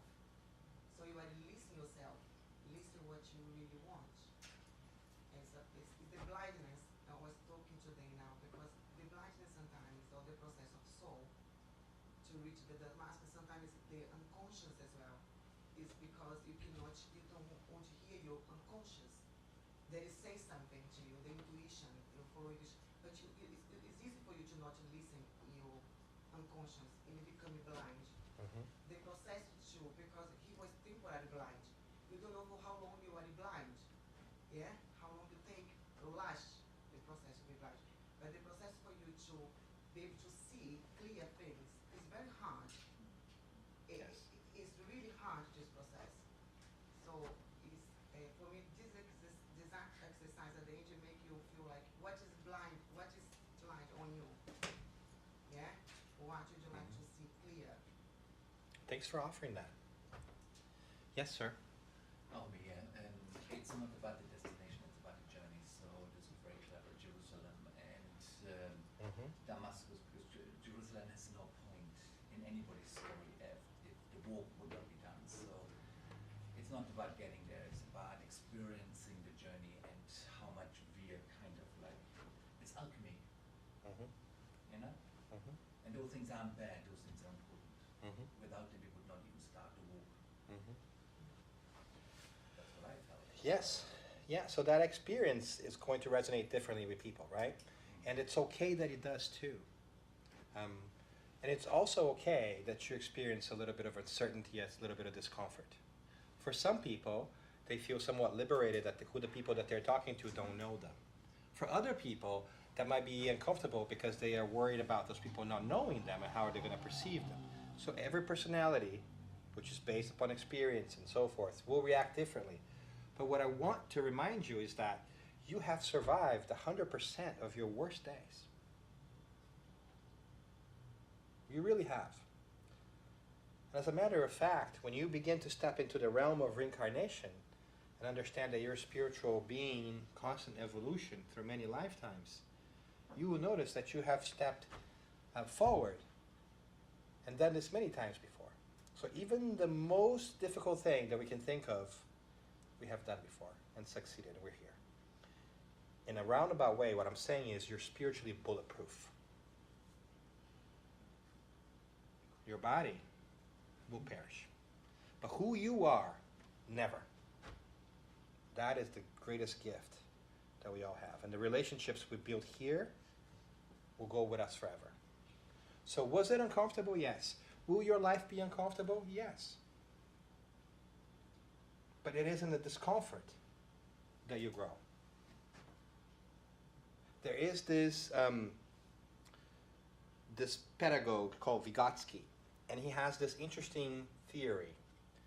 And imagine, I don't have a graphic thing here. Wait, me, do I? No. Imagine three circles, one inside the other, right? In the middle of the initial circle, in the middle, is what you can do by yourself, right? The second circle is what you can do with the help of others. And the third circle is that what you cannot do yet. Sometimes we stay just on that inner circle. We just work on the things and do the things that we know how to do, right? Because they're a comfort zone. But if you want to grow, you have to step into the second circle. You have to step into the circle where if you get help from somebody else who's more experienced, then you will learn how to do that thing. And if you do, then that second circle becomes your new small circle. And your circles keep getting expanded, so you grow. Does that make sense? What you gotta watch out for is that you don't go for the center circle, from the center circle all the way to the third outer circle. That's when you get really confused and lost, because you cannot do those things even if you have help, because you've strayed too far away from your base. So our job as learners, in a way, is to make sure that we're not staying on the inner circle of comfort, too much, and that we're not trying to jump too quickly to the outer circle, is to push ourselves into just the right amount of discomfort. And this, for instance, is a great place to be, not only metaphorically, but physically, because the people who are with you here in your Spiritist group or in your church care about you and are well-intentioned. So it is a safe space to feel discomfort in. And I invite you to embrace that discomfort and that challenge. It won't be there always, but it will be there in key moments. And if you don't know how to deal with it, it will be difficult for you to keep walking. Every walk, every journey will require a tiny bit, at least, of discomfort. Your shoes will hurt. Your feet will hurt. Your legs will get tired. But you've got to keep walking. Imagine Saul for a second. When he was blind and told by this magical voice, according to his friends who have not heard it, that he should keep walking to Damascus even though he was blind. It was easy for him to have excuses for himself not to do that, not to go to Damascus. And sometimes we do that to ourselves. We give ourselves outs. We give ourselves excuses not to do the things that we want to do and know that we need to do. It happens. No judgment. But at one point in time in our spiritual journey, we are going to have to listen to our inner light or outer light. And we are going to have to move forward on our way. And that will include discomfort. So let's get trained in discomfort a little bit. So thank you for playing the discomfort game a little bit. Thank you for joining us on this journey. I know it's getting a little bit late. But from the bottom of my heart, I just want to thank you for your time and your patience. I know that we've done an abbreviated workshop today. And I want to, before we wrap up, to remind you that whatever it is that you find yourself doing in the future, whatever it is that comes your way, whatever it is that challenges you, you will be okay. Because you are a child of the Creator. You will never be put in a situation beyond your ability to handle it. Because if you were put in a situation that has no solution, that is no hope, then God would not be fair. And by definition, God has to be fair, just, and all loving. So therefore, the challenges that you face, even though they may seem great, are within your ability to meet them. So when we think with the spirit, as opposed with the physical body, we realize that the more challenges we have, the more the universe is telling us that we are ready to move forward and make an impact in this world. It's almost as if God is whispering, you can do this. In a way, it's a compliment. But you have to put in your spiritual perspective. You have to remind yourself of all these things. And if you do, you will accomplish great things. Paul did. We're not asking anybody to do what Paul did, but the things you are going to do are going to be amazing in and of themselves. Because you're a creature of God. And you may have greater impact in the lives of others than you imagine. Sometimes a smile is a minute of listening to somebody else makes a world of difference to somebody else. So go out into the world in your journeys and make the difference. Make this a better world. Nobody's going to do it for us. We are the people we've been looking for. And remember too that church, your group, is the place you go from, not you go to. Yes, you can come here to re-energize, but you go from here, out into the world to change the world for the better. Does it mean that you're going to proselytize people and convince them to come to church? That's not what we're talking about. We're talking about doing things in a way that makes the world better, regardless of who gets the credit. Because in this story, we talked about Paul. But if you think about it, the main character, sort of, is Jesus. but he's not there. We don't really see him directly. We only see a reflection of his quick appearance, his cameo, as we say it, right? Because he showed himself there to Paul, he triggers a series of possibilities that Paul then fully steps into. Spirituality is doing that to us every day. They're opening many doors. Are we going to step through them? Some of you may feel the presence of the spirits. Some of you may hear the spirits. Some of you may see the spirits. So consider that a calling. To be that difference in the world. In these difficult times when people are being really belligerent to each other, really unaccepting each other, be that which he was. Turn no one away. Be with everybody. Speak your truth in a kind way. Help others. Just be. And no doubt, you make an incredible difference in this world. So from the bottom of my heart, thank you. I want to thank you and also the wonderful spirits that were here with us tonight, helping us, guiding us through this process, asking us to be reminded that our lives, our spiritual lives, happen outside places like this too. Let's be the best version of ourselves out there. And if you have any questions, or just want to say hello, come by. But we want to give you some time back into your day by finishing a couple of minutes early. Thank you for your patience, for your flexibility. It's been an honor, and I hope to see you on a journey somewhere, sometime in the future. God bless you. Thank you very much for your time. Thank you very much.